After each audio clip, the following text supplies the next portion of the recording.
je ne crois pas qu'on pourra continuer à avoir une inflation à 15% ou 20% sur les produits alimentaires et avoir une augmentation des salaires de 5%. En plus, on rajoute 10% sur l'électricité. En plus, il va falloir travailler 2 ans de plus, etc. Enfin, on voit bien qu'à un moment donné, ça va coincer et j'espère que les salariés ne tomberont pas dans le fatalisme et qu'ils vont s'emparer de ça. Et que tous ensemble, on peut gagner, c'est sûr, mais il faut arrêter le pays. Il faut l'arrêter quelques jours. Force ouvrière, c'est un syndicat libre et indépendant, fondé sur la charte d'Amiens. C'est-à-dire, ce texte, il dit que le syndicat doit être indépendant, à la fois du patronat, des partis politiques et des religions. Donc on a balayé le triptyque. Comme ça, ce sont les travailleurs qui décident de leur destin, et personne d'autre. Donc personne ne leur dit ce qu'ils ont à penser, ce qu'ils ont à faire, etc. C'est un syndicat très libre où la parole elle est libre et les salariés décident de leurs revendications et les portent jusqu'à ce qu'elles aboutissent.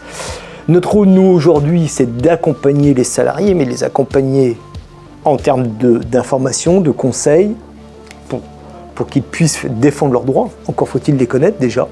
Après, si la situation se tend, effectivement, il y a une assistance juridique, c'est-à-dire conseiller, accompagner et éventuellement accompagner devant le Conseil des prud'hommes la Cour d'appel. Donc il y a ça dans notre rôle. On a un deuxième volet dans notre action qui est le volet rempli par notre association de consommateurs qui s'appelle la FOP, qui est là, traiter tous les litiges liés aux actes de consommation. Vous achetez un objet sur Internet, il vous arrive détérioré, vous faites réparer votre voiture dans un garage, il y a une malfaçon ou la voiture tombe en panne, le garagiste vous dit bien évidemment c'est pas moi, c'est pas moi. On vous accompagne dans ces démarches-là. Et après, on accompagne nos militants dans de la formation pour qu'ils puissent remplir au mieux les missions qui leur sont confiées dans le cadre de l'entreprise, c'est-à-dire tout leur mandat d'élu. Et le tout fait qu'on essaie de former des citoyens qui peuvent réfléchir, s'interroger, être informés et informés pas uniquement comme on peut l'entendre à la télé où on passe un certain nombre de trucs sous le tapis, etc. Vraiment une information la plus objective possible et qui leur permet à la fois de réfléchir et de défendre leurs droits et ceux de leur famille. Et c'est ça l'objectif. L'objectif, c'est bien d'arriver à être le plus nombreux possible, le mieux formé possible, le plus actif possible pour peser dans un débat et peser sur un monde qui devient de plus en plus difficile. Ah oui, je pense que ce qui est essentiel aujourd'hui, là, dans le moment où on vit, c'est que le monde du travail se fasse confiance, reprenne confiance en lui, reprenne confiance dans sa capacité à gagner. Et effectivement, ça peut se faire à travers une organisation comme la nôtre. Force ouvrière est une organisation qui est déterminée à gagner. Et faites-vous confiance, faites-nous confiance. Venez à notre rencontre, venez discuter avec nous. On est très ouvert à l'échange et vous verrez qu'on est en capacité de vous aider. On est dans une période où vont être organisées beaucoup d'élections professionnelles dans vos entreprises. C'est le moment de vous positionner, de nous rejoindre, de vous faire accompagner, qu'on vous explique, qu'on vous livre les clés de compréhension de ce qu'est le mandat d'élu et que vous empariez de ça pour faire évoluer vos droits dans l'entreprise, et y compris la négociation sur vos salaires, puisque c'est, à mon avis, l'essentiel pour le moment. On est dans une situation qui est extrêmement compliquée aujourd'hui, socialement. L'inflation, 15%, l'énergie, la faiblesse des salaires, le peu de déroulement de carrière pour beaucoup de salariés, ce qu'on appelait l'ascenseur social n'existe pas, notamment dans le secteur public et l'hôpital. Mais tout ça peut changer, hein. Il faut vraiment que les salariés le décident eux-mêmes et se mettent en ordre de marche, c'est-à-dire qu'ils rejoignent les organisations syndicales, qu'ils y prennent la parole. Dans une organisation très libre comme la nôtre, la parole elle est libre et c'est bien les membres du syndicat qui décident de leur destin. Et aujourd'hui, moi je pense qu'il est urgent de se mobiliser, hommes, femmes, jeunes, moins jeunes, vieux, retraités, et de peser sur le gouvernement et peser sur les politiques sociales. C'est une façon de ramener la démocratie dans ce pays. C'est de dire, bah nous, c'est bon, on n'a pas envie de travailler 2 ans de plus, on n'a pas envie de se barrer à la retraite à 67 ans, on n'a pas envie d'avoir des salaires de misère, on n'a pas envie de se priver de vacances comme on le voit actuellement pour plein de gens. On a envie de changer le monde, et changer le monde, c'est nous qui allons le changer. C'est très faisable. Il faut arriver à se mobiliser fortement et organiser la grève générale.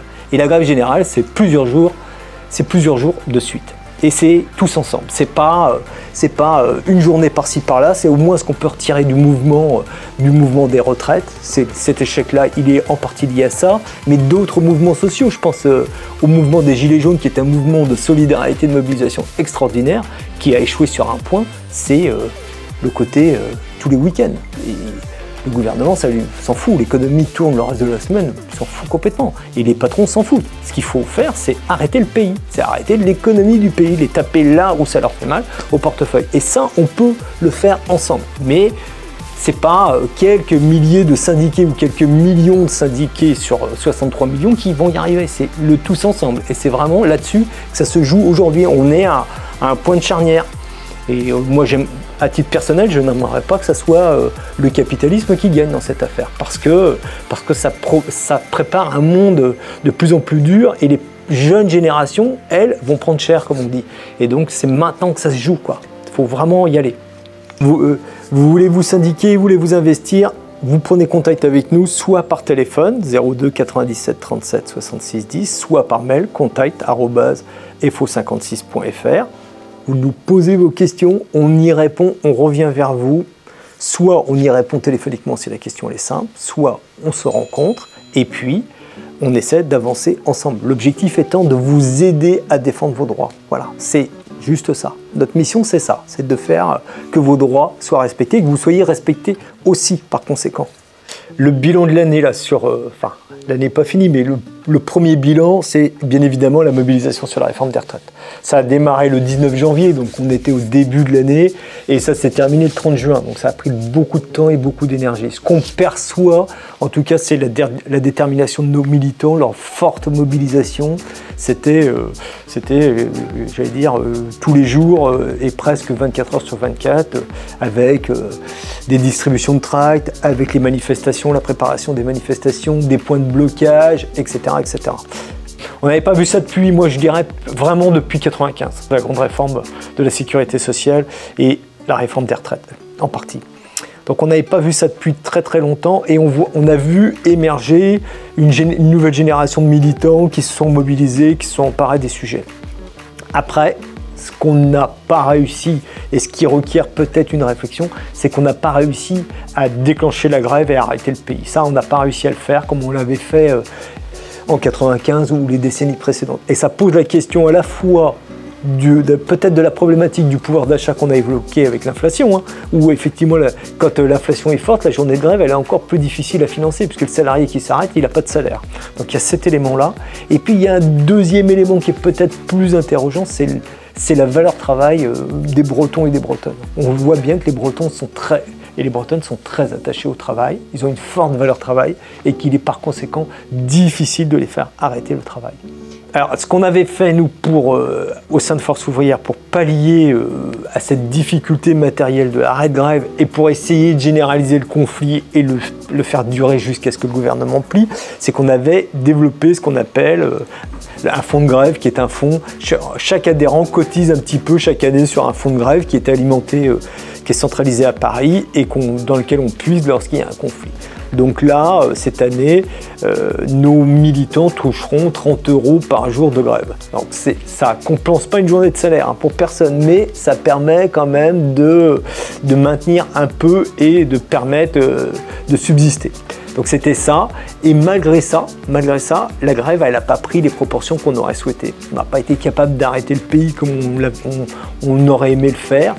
Donc voilà, donc ça pose une question et ça doit amener les salariés à ne pas se décourager. Au contraire, de se dire qu'il faut y retourner probablement, il faut y retourner socialement. Les salaires, les retraites, la protection sociale, l'école, il faut y retourner et il faut y retourner de manière plus forte et plus massive. Ça veut dire qu'il faut que les salariés s'emparent de leur destin et qu'ils rejoignent les organisations syndicales, et la nôtre en particulier, qui est une organisation extrêmement libre.